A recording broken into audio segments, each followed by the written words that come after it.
ngesimanga sokuthi ngihleli nabafowethu lana bangimemile ngimenyiwe kumina bemebona ngimenyiwe lapho kwathiwa awusivakashele phela nathi ukuzohlala nathi bafowethu. Iyangichaza-ke lento eyenzakalayo ukuthi thina njengabantu abenza umsebenzi wey'nkondlo ikakhulukazi sizama ukuthi sivikele ulimi, siqinisekise ukuthi ulimi lwakithi luyavikeleka kanjalo nendlela yokuphila-ke yabantu.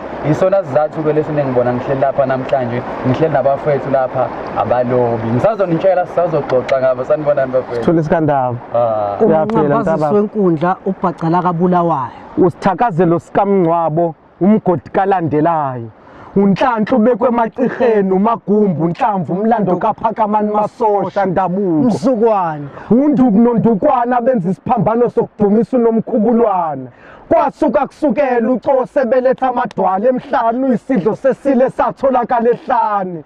Mhla ukufa kufakwe ezinhlizweni zabadumisa izulu ngephimbo. Thina singukuhluka kwemisho yokufa, ukufa ngaphakathi, fela ngaphakathi. Ligaye ngomunye umhlathi kubosha injani umthakathi kukhuzwa ibhadi. Ngiyakuzibhonqa ngikhale ngizithulise kwelami lawu. Noma sekumnyama ebusweni benkawu imigqa ngiyakuyifunga iphelele yonke ngiyakusina ngizibethele kulesi siqhawu.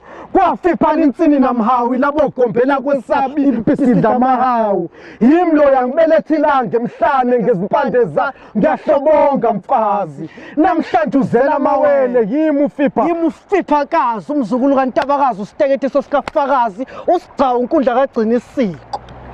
Ndabezitha. Bafowethu. Siyakubingelela mfowami. Bafowethu. Niyaphila bafowethu. Hayi sikhona Nkabi yami. Ngiyaphilela. Abantu abaningi bazi nje abalobi. Mina ngiyazi phela abalobi abantu abahlukene lapha. Njalo. Qhamuka iqembu kunomuntu abantu engisho njalo. Ngiyathanga bengajabula ukuthi mhlawumbe sizethule ngamunye ukuthi ubani umfowethu phela mina ngiyanazi kodwa sekenzela nalabo abanazi kodwa banganazi nabanganazi-ke nje qobo.